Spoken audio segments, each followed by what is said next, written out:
You're listening to the best local sports show. Boots, Bats and Balls on Six Towns Radio. Stoke is a hotbed of darts talent, counting such names as Phil Taylor, Adrian Lewis and Ted Hankey amongst the town's darts superstars. However, when I went out to ask people if they thought that this game should become an Olympic sport, it felt like I'd been thrown into the middle of a controversy. One which had the staunchest of supporters. It's quite a skillful sport and people are very dedicated for it. And the most vicious of critics. Just a load of fat old men drinking beer. To get an understanding of the local opinions surrounding this question, I went to the Coach and Horses in Tunstall on darts night to see what the regulars thought. There I met Christopher Johnson. What do you think of people like, Phil Taylor and people that come from Stoke that do really well? Yeah, I played them. I lost 3-2 against him. Do you think it should be in the Olympics? Me personally, yeah. Would you call Phil Taylor an athlete? Yeah, you have a main one and it encourages the others to play. So he's like a role model? Yeah, to everybody else. However, his friend wasn't quite so keen.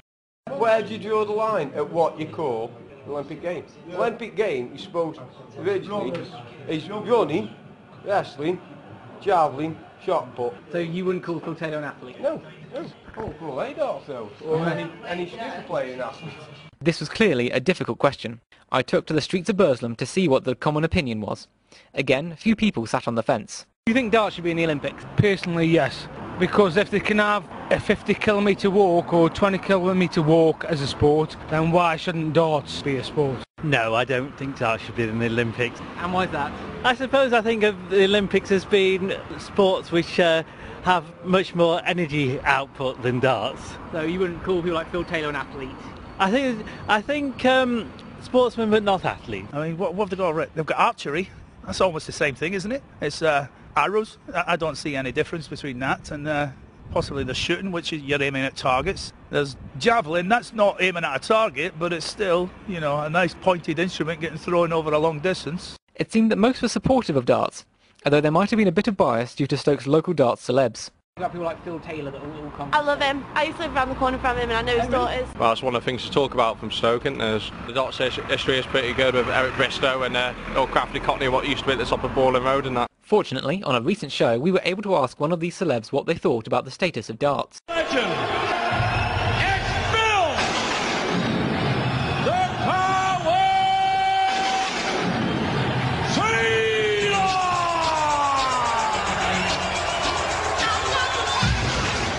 And what I say is, a sport is defined, apparently, Sid Riddell told me, as a reaction against a reaction. So if somebody throws a punch at you in the boxing ring, you try and throw one back harder. If somebody hits a golf ball 4 foot from a hole, you try and knock it 3 foot. So obviously, if somebody hits a 140, you try and hit a 180. I personally, I was in Houses of Parliament a couple of years ago, playing darts with the politicians, and I played one called Dennis Skinner. And I asked him a question. I said, "Are we a sport or are we not?" And he said, "I don't know, lad." He says, "I'm not sure. Well, let me think." I said, "Well, I hope we're not a sport." And he said, "Why are you not a sport?" "Well, if you're not a sport, we're a pastime or a hobby.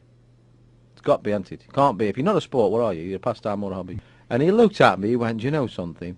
And he swore at me, right? The second word was off. And he says, "Do you know what? You are spot on." Because he's clever. If it's a pastime or a hobby, you don't pay tax. I'm gladly, you can call it whatever tiddlywinks if you want. But we are a sport, unfortunately, and we have to pay tax on it. The debate rumbles on, as darts' controversial sports label seems destined to be argued about in pubs for some time to come.